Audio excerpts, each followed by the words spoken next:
Қызанақ жемісі жеуге жарамды 1 жылдық немесе 2 жылдық шөптесін өсімдік. Отаны Оңтүстік Америка. Бұл жерде қызанақтың жабайы және жартылай мәдени түрін кездестіруге болады. Басында барлығы қызанақты жеуге жарамсыз және улы деп есептеп, жемісінің әдемілігі үшін бақша өсімдігі ретінде ғана өсірген. Қазіргі уақытта қызанақ ең кең таралған көкөністердің бірі болып саналады. Түрінің көптігімен, дәмімен және диеталық қасиеттерімен танымал. Жемісі өте шырынды, түріне қарай домалақ, соқпақ, майда, ірі болады. Түсі ашық, күлгіннен қою қызылға дейін болып келеді және сары түстілері де кездеседі. Қызанақты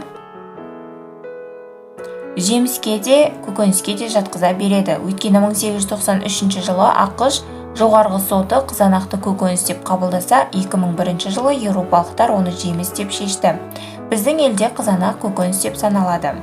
Қызанақ пен қызанақ өнімдерінің емдік қасиеті мен адамға пайдалы жақтары. Қызанақтың құрамы В1, В2, В5, В6 және А, Е, С сияқты дәрумендерге бай. Қызанақты үнемі пайдалана отырып, иммундық жүйені нығайтып, жүрек қызметін жақсартып, ас қорытуды реттеп, холестеринді азайтуға болады.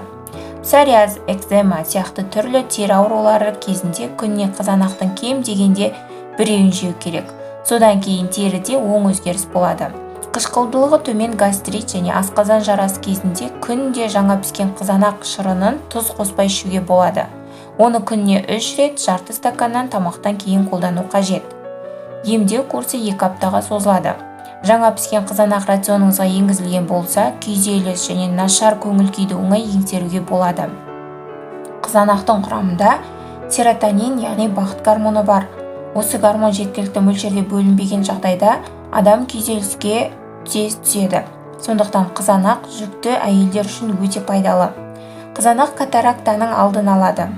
Егер қызанақты сүйіп жесеңіз, көзіңіз жас ұлғайғанда пайда болатын катарактадан қорғайды.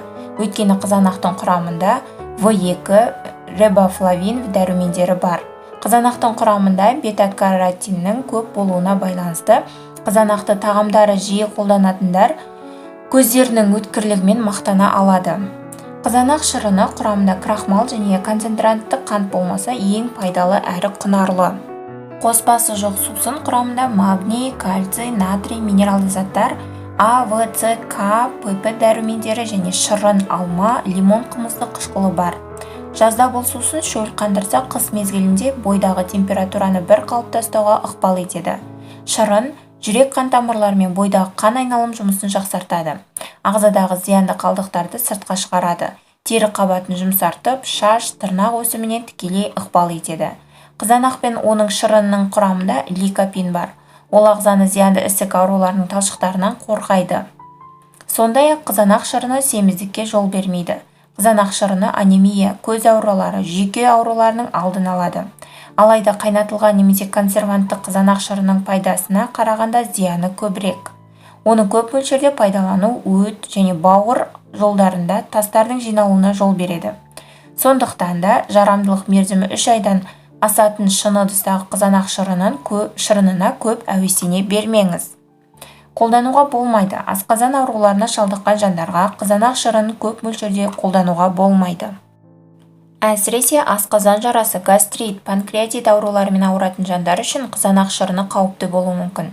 Қызанақ шырынын үйде жасауға болады. Ол үшін қып-қызыл болып піскен қатты қызанақтарды жуып, оны сыртқы қабатынан ажыратып алыңыз.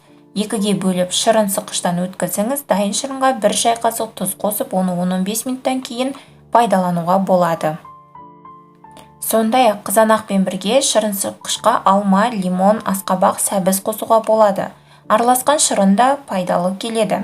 Күнделікті таңертең және ұйықтар алдында 1 стакан қызанақ шырынын ішкен абзал. Таңертең шырын адам бойына сергектік бітірсе, кешкілік жанға тыныштық сыйлайды.